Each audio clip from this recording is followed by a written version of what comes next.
right, folks. Section number 2 of our not podcast. It's called the Weekly Recap Show. WRS Weekly Recap Show. Jason Sticka here with Suds at Bar Louise. It's become a tradition now. Back-to-back weeks we've had actually happy hours for the referees, and at the same time, by the way, folks, if you don't know this, at Bar Louie, every weeknight up to 10 o'clock, buy one, get one free of anything. Buy one, get one free. So here we are, the referees and the scorers here, enjoying that special here, taping the podcast for you on a holiday weekend. President tomorrow as well, too. All right, back with the pro recap. The first game of the day was the first game of the day. It was Blood Red versus Puck Buddies in a game that Jason Sticka had his dream come true.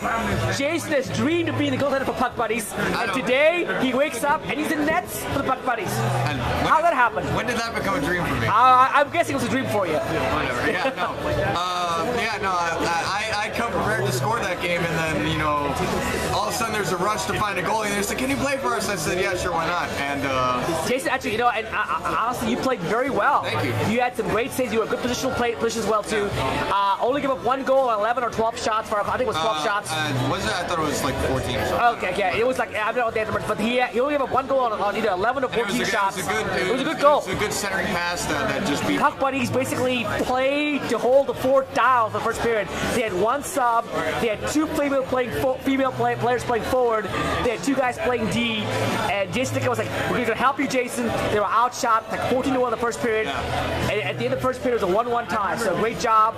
Great job for you. And played very, very well. Yeah, and then Sean came up. I think midway through the second did. is when and also Jake Ruby showed up, and everybody else showed up. Karen Paulson showed up, and the game really started for Puck Buddies that time because they weren't playing offense that time. They were playing offense, and Puck Buddies won the game going away. I think it was a 2 or 3 goal win, if I recall correctly. Wasn't it like 9-5? Yeah, 9-5 or 9-6. It was a 4 or 3 goal game. In a game that we thought Puck Buddies wouldn't going away, they did. Your thoughts on what you saw? I think again, Blood Red controlled it early. I thought they had no surprise, earlier. But you know, you give Jake Ruby and Ryan Kelly and these guys, you know, time to work with the puck, and you give them quality shot opportunities, they're going to convert. Quick question now. It's a good point. I have to ask. Maybe I have to ask Ryan Kelly here. Quick question here. Can I put you on camera, Ryan? What's it about? Quick question, Ryan. Ryan, question for you. You play for Puck Buddies out there. Quick question here. And you mentioned earlier off camera as well too. Had a big lead against Blood Red, but you guys gave up some goals late. What happened? Were you fatigued? Were you tired? Normally you don't beat shot out too often. You gave up 4 or 5 goals today. What happened there? It's hard to say. Like I don't think people were tired. Maybe people were hungover. Okay. But usually we play better that way. But I honestly am not sure like what it was. I think maybe a little trust. I won't say trust in Sean too much because we can definitely trust him. But you mentioned earlier that sometimes as a player, you take him for granted. There you go. And I think that's probably a more accurate way. Like to not give a little less hustle when we should help our goalie out. You mentioned earlier that some players who play with Sean Rada, he's such a good goalie that as a player you're like, you know what? Well, I'm gonna give him that shot. Give him that shot overall because I know he's gonna make that save out there. Is there maybe a little too much of that sometimes? Do you think? Or no? I guess it's still in it working, but you know, maybe not as pretty as we'd like it to have been. And you know, give credit to Blood Red for playing real hard. And those shots that scored were good shots. You know, top shelf. You know, it wasn't garbage. So just normal stuff where we're expecting him to make outstanding saves. You know, he just made a few less of the incredible stuff that we were kind of counting on him for. We probably shouldn't. We probably just need to hustle that. One last question, Ryan. We'll have the camera here. 2 back-to-back weeks where you were upset last week. This week you won the game going away. It was a clear-cut win, but there was still probably a little bit of a sour taste in your mouth. Are the Puck Buddies not peaking right now? Do they have some issues to work on, or it's just basically a blip on the camera? You think on the radar? Do you think? Yeah, I think it just kind of turned. I think we're just kind of gearing up for the playoffs, and I think we're starting to get that steam back. Start to be. I saw in this game we seem more like ourselves. We gave a couple goals, but a little crisper and a little more in sync. And still not a full roster, but you're missing Sarab, you're missing today, Sarab as well, too. Big player out there overall. So good play. Well, thank you, Brian. Appreciate it. Get back to Jason Sticker here. There you go. Puck Buddies beating Blood Red, clinching number 1 seed overall, and moving on. Game number 2 on the tap that we had on the schedule. It was the Puck University going against DC Propicutus. A game that we taped. Yeah, it was a last-second decision. Jason wanted to tape the game out there. Like, go ahead, tape this game. Yeah, two of the feature games that we did have on tap ended up not getting taped because of staffing issues. Correct. So we looked at the schedule and we decided that this would be the next possible game tape out next game that we wanted to see. So there you go. And a game that, you were upstairs by yourself, calling the game out there. What were your impressions of this game? I was scoring downstairs and I had both teams on my side, but I have a different impression than you did. What was your impression of this game in this case? Me and Jake Smith, who helped me out with color commentary, awesome. we said this during the broadcast. Special teams at the end of the day was really the key factor in that game for Puck University. They had a 5-on-3 penalty kill, and then at the end of the I think it was the first period, they took another penalty on top of that. Correct. And so basically they had 6 minutes of PK time, and they killed it off. And to me, that was the momentum changer. And not only that, but there were other penalties they took throughout the game, and they killed those too. So outstanding PK, and they converted on the power play. I think they were 3 for 3 in the power play, while DCP was 0 for 5 in the power play with the two-man bench. Absolutely, key factor. You're right. Yeah. So that was the key factor. DCP, they played hard, but again, the inability to convert on those power play chances and the inability to kill the penalties that they took really did them in. So. And again, especially because of the Puck University, I was disappointed the way we played the first half. It looked a little sloppy, did not look clean, too many breakdowns overall. Again, this is not Puck University's best game. Yeah, I mean, again, this is Jekyll High team right now. It's really hard to gauge where Puck University's at. But then again, I'll give the one excuse, which is every week's different lineup. They're pulling players in. There's no chemistry yet. There's not been one lineup overall yet. I don't know how good this team is. It could be the second, third best team in pro. We don't know. But I can tell you right now, they're not the best team in pro for sure. They're up and down right now. Right. So, but again, they had to pull out. They did pull out. Give them credit for that as well too. Again, very good point. Power, especially, was a key factor. 3 for 3 power play goals. Brian Slatsky, player of the game as well too. Yeah, as they move on, click number 4 seed, move on as well too. Third game on the tap we had was a game that actually I refereed and yet you scored as well, I believe. Well, you upstairs actually this game. It was the All Blacks going against. No, it wasn't that. Snake Eyes. Snake Eyes, okay. The boat killing time. All Black Snake Eyes. The record skipped. It was a very physical game, very contentious game, more than normal. Yeah, it was. And at the end of the game, I talked to a couple players afterwards that were concerned that some players got away with a little bit of physical activity out there. And you know what? It was done the right way. They talked about the game as a referee. They had some issues to deal with. I took care of the issues, no problem out there. But again, it was a very physical game. And Neil and I made a decision as a referees to make it a very tight call third period overall. But a game where basically bottom line of the All Blacks dominated and they won the game going away. Yeah, and you know what? I was mentioning this upstairs to the guys I was hanging out with. I thought Snake Eyes played a very good game. I thought Ryan had a good game. I thought Julie had a good game. I thought Ron had a good game. I thought Lucy as well. I thought she played very well. She had a couple chances and again just couldn't convert. I thought the Snake Eyes overall played a very good game, but at the end of the day, the All Blacks is just they're much more solid. Right. They've got more chemistry, and I think that showed in this game. Correct. I believe, barring one loss to Puck University and to obviously Puck Buddies, the Puck teams, the All Blacks have been razor sharp. Yeah. They've been on a roll out there. So and again, they were missing a couple of players today too. They were missing Bill Nardi. Absolute good point. And that's a huge piece. Seuss, but then they had a couple of goals. Seuss scored a goal today. Yeah. They played well. Again, I like what the All Blacks come to the table out there. They're one of my role model teams out there in terms of how they play the game. Yeah. So good credit to them as well too. With the win, they clinched the number 2 seed because they beat the Ducks head to head. So there you go. All Blacks beating Snake Eyes handily as well too.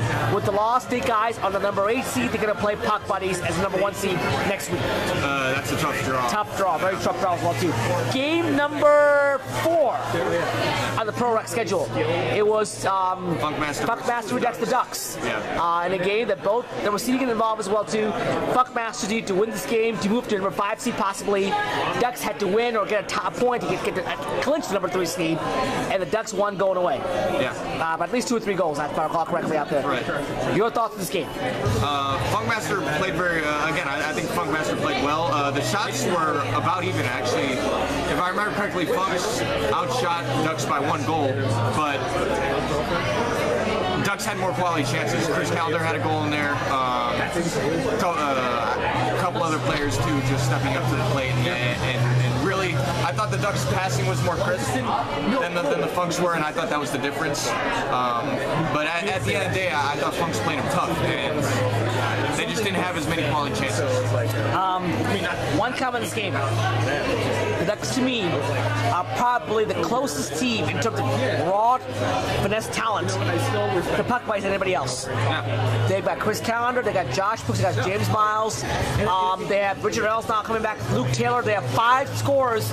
People plays with Scott McCurry on D as well too. Yeah. Elliott, great goaltender back there as well too. If I'm the puck boys, I'm scared of the Ducks and the All Blacks now. Those teams are as well too. Very clean game too. There wasn't a penalty until the 3rd period, Yeah, and it was a well legal icing penalty. Yeah, to Scott McCurry. That goon, Scott McCurry, was legalized the penalty. Anyway, Ducks get to the number 3 seed, and as a result of that game, the same 2 teams will play next week. Yeah.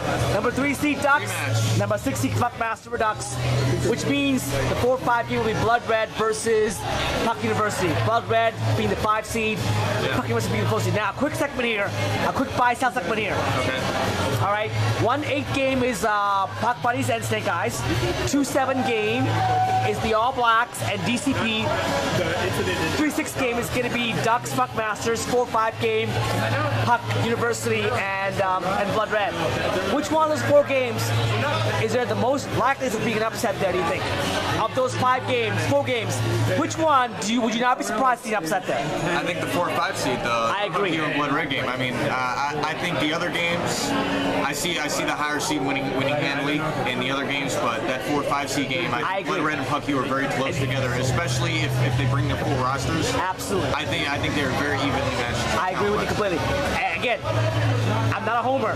I am a special consultant. I'm a general manager of Puck University. Special consultant. But at the same time, I have to call like I see it out there. If Vegas Suns to pick it out an upset, he would pick Blood Red to beat Puck University the first round of the playoffs. Because Puck University is so up and down right now. So that's one thing overall. One last question in this poor division out there.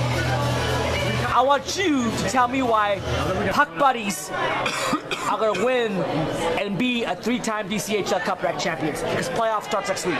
You tell me why they will do it. They will? Why they will? Why they will do it. Give me the reason why they'll do it. The drive, the desire. I think losing to Puck U really lit a fire under Puck Buddies.